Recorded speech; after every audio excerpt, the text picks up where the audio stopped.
Hello everyone, मेरा नाम रुचि शर्मा है और मैं आप सभी का अपने इस channel biology by Ruchi for UPGT PGT में आप सभी का स्वागत करती हूँ।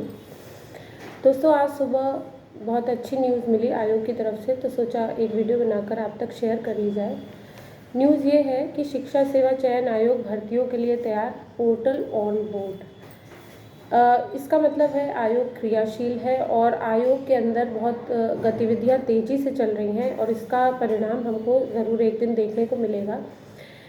कल की न्यूज़ में ये दिया हुआ था कि जब तक भर्तियों के लिए अध्याचन नहीं मिलेंगे तब तक एग्ज़ाम कैलेंडर प्रकाशित नहीं किया जाएगा। तो इसका मतलब ये है कि जब तक ये सभी भर्तियों के लिए अध्याचन इनको नहीं मिल जाएंगे तब तक हमें एग्ज़ाम कैलेंडर नहीं मिलेगा। इसका मतलब है टीजीटी पीजीटी की हमको एग्ज़ाम डेट नहीं मिल पाएगी। कहने का मतलब ये है कि बहुत सारे यूट्यूबर्स अपने चैनल के माध्यम से ये बता रहे हैं कि एग्ज़ाम नवंबर या दिसंबर तक होने की प्रबल संभावना है।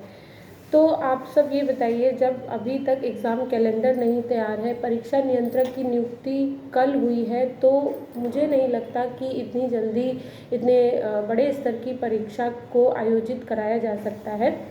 एग्ज़ाम कैलेंडर बनने में ही मुझे लगता है 1 या 1.5 महीना लग जाएगा और उसके बाद टीजीटी पीजीटी की परीक्षा से पहले असिस्टेंट प्रोफेसर की परीक्षा कराई जाएगी। उसके बाद ही टीजीटी पीजीटी परीक्षा का नंबर आएगा। कहने का मतलब ये है, ये न्यूज़ शेयर करने का मेरा पर्पस ये है कि जो लोग ये सोच रहे थे कि एग्ज़ाम डेट, जैसे अलग अलग यूट्यूबर्स बता रहे हैं कि दिसंबर या नवंबर तक हो सकता है एग्ज़ाम, आप इस भ्रम की स्थिति से बचिए और आप अपने विवेक से खुद निर्णय लीजिए कि अभी तक एग्ज़ाम कैलेंडर नहीं तैयार है। परीक्षा नियंत्रक अभी नियुक्ति हुई है पर उन्होंने पूरी तरह कार्यभार नहीं संभाला है। तो आप कैसे मान सकते हैं कि इतनी बड़ी परीक्षा का आयोजन आयोग 1 से 1.5 महीने के अंदर करा लेगा? मुझे नहीं लगता। मेरे हिसाब से 90 to 95% ये संभव नहीं हो सकता है। 5% इसलिए मैं नहीं कह सकती क्योंकि ये आयोग है और अगर शासन से सहयोग मिलेगा तो आयोग तो कुछ भी कर सकता है। फिर भी अगर चीज़ें सिस्टमैटिक चलेंगी और पूरी तैयारी के साथ ये सामने आएंगे तो मुझे नहीं लगता कि एग्ज़ाम 2025 से पहले हो पाएगा। आप इस चीज़ को नेगेटिव ना लेके पॉजिटिव फॉर्म में लीजिए। जैसे कि मुझे कुछ कमेंट्स आए थे कि मैम अभी तक मेरी तैयारी शुरू नहीं हो पाई है तो 2 महीने में कैसे एग्ज़ाम को क्रैक, ऐसी रणनीति बताइए कि 2 महीने में एग्ज़ाम क्रैक किया जा सके। मैं उन सभी अपने दोस्तों से ये कहना चाहूँगी कि एग्ज़ाम डेट अभी तक निश्चित नहीं है तो अपने आप को एक कन्फ्यूजन की स्थिति, डिलेमा की स्थिति से बाहर निकालें और अभी भी आप एक बेहतर कंटेंट और एक मजबूत रणनीति के साथ अपनी बेहतरीन शुरुआत कर सकते हैं।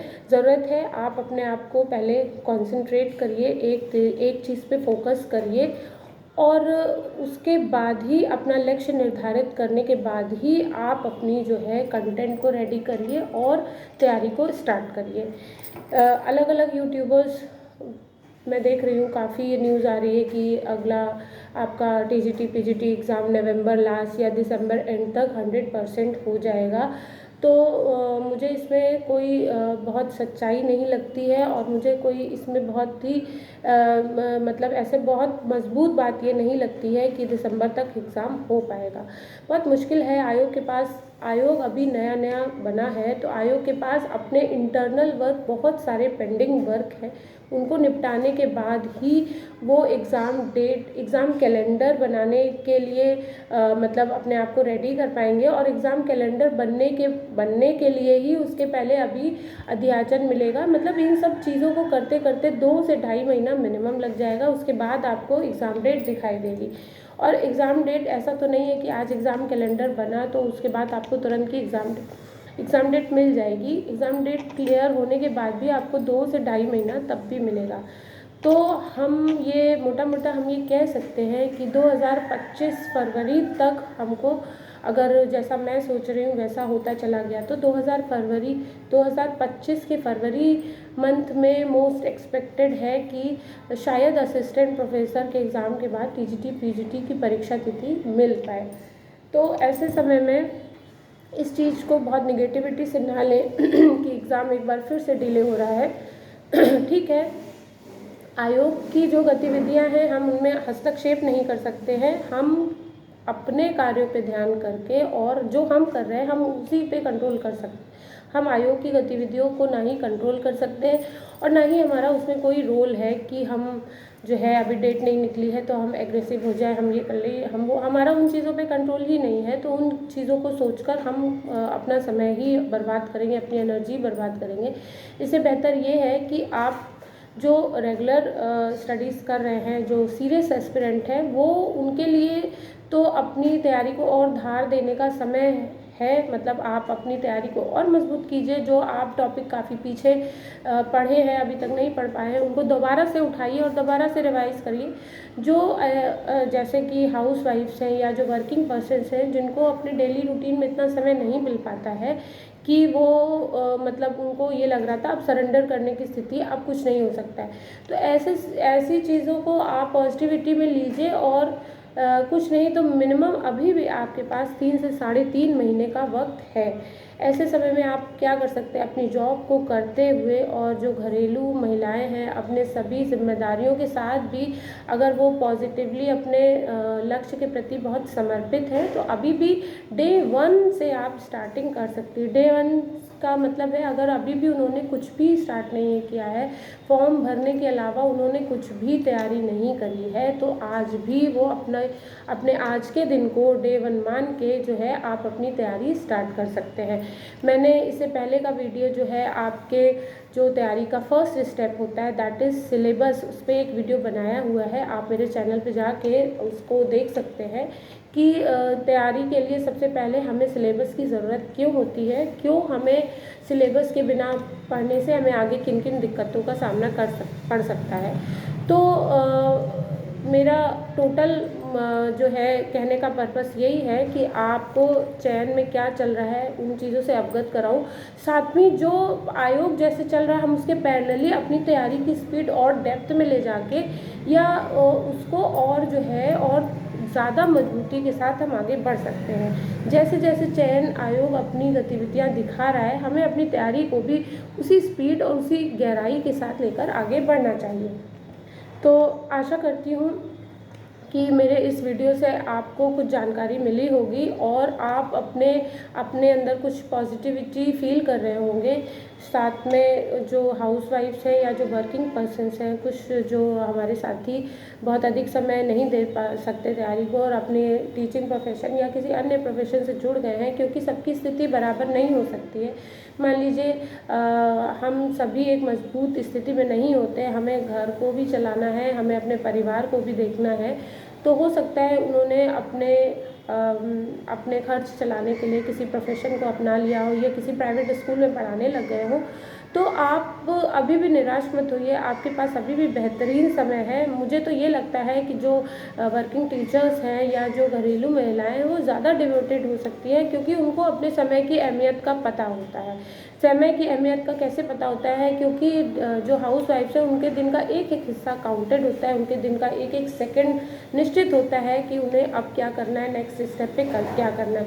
ऐसे समय में अगर वो अपनी पढ़ाई के लिए सोचती हैं तो ये सच में काबिले तारीफ़ बात है कि वो अपने एक बिज़ी शेड्यूल से अपने आगे के फ्यूचर के बारे में कुछ वक्त निकालना चाहती हैं। अगर उन्होंने ऐसा सोचा है तो मैं उनके फैमिली मेम्बर से ये रिक्वेस्ट करना चाहूँगी कि प्लीज़ ऐसे सारी हाउसवाइफ्स को सपोर्ट कीजिए, उनको उनके कुछ जो डेली रूटीन में उनकी हेल्प कीजिए, क्योंकि बहुत मुश्किल होता है घर की सारी जिम्मेदारियों को संभालते हुए और घर के सभी सदस्यों की ज़रूरतों का ध्यान रखते हुए और चीज़ें फिर आप पढ़ाई के लिए आगे मान लीजिए चलते हैं, तो ये बड़ा मुश्किल काम होता है। तो ऐसे समय में घर के सभी मेंबर्स की ये मैं क्या बोलूँ कि कर्तव्य बनता है कि आप अपने फैमिली के एक इम्पॉर्टेंट मेंबर की हेल्प कीजिए और उन कुछ ही समय के लिए, क्योंकि ये स्थितियाँ बहुत अधिक दिनों तक लंबी नहीं रहने वाली हैं, तो आप उनका अगर सहयोग करेंगे तो घरेलू महिलाएं हैं और जो वर्किंग टीचर्स हैं जो प्राइवेट स्कूल में पढ़ा रहे हैं, तो वो कुछ और अपने दिन का कुछ ज़रूरी हिस्सा जो घर के कामों के लिए जाता है तो वो अपनी पढ़ाई में डिवोट कर पाएंगे। तो मैं सभी एस्पिरेंट से ये कहना चाहती हूँ कि अभी भी आप जो है आपके पास एक बेहतरीन समय है। इस वक्त मैं गोरखपुर शहर से हूँ और हमारे शहर का मौसम बहुत अच्छा हो रखा है, तो मौसम के साथ ही कुछ पॉजिटिविटी सी फील हो रही है। तो मैंने सोचा एक अच्छा सा वीडियो बनाया जाए ताकि हमारे सभी एस्पिरेंट को एक पॉजिटिविटी फील हो और वो अपने लिए कुछ अच्छा सोच पाएँ, क्योंकि चारों तरफ जैसे जैसे एग्ज़ाम की डेट आगे बढ़ती जाती है हम सभी के मन में एक सैड फीलिंग आती है, एक निगेटिविटी सी घर कर जाती है। लेकिन नहीं, हम एस्पिरेंट हैं, बहुत मजबूत हैं और हमें हर निगेटिविटी में पॉजिटिविटी की रे को ढूंढ लाना है, क्योंकि कोई भी एग्ज़ाम सिर्फ स्टडीज़ से क्लियर नहीं होता।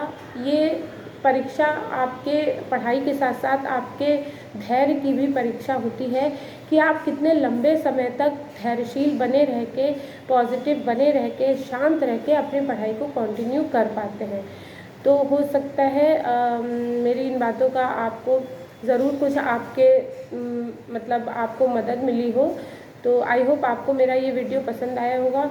और चूँकि मेरा ये चैनल नया है तो मुझे आप सभी के सपोर्ट की ज़रूरत है। आप सभी अपने दोस्तों में शेयर कीजिए और इस वीडियो को ज़्यादा से ज़्यादा लोगों तक पहुंचाइए। तो हो सकता है इससे काफ़ी कुछ लोगों में कुछ लोगों को पॉजिटिविटी मिले और उनको जो है तैयारी में हेल्प मिल सके।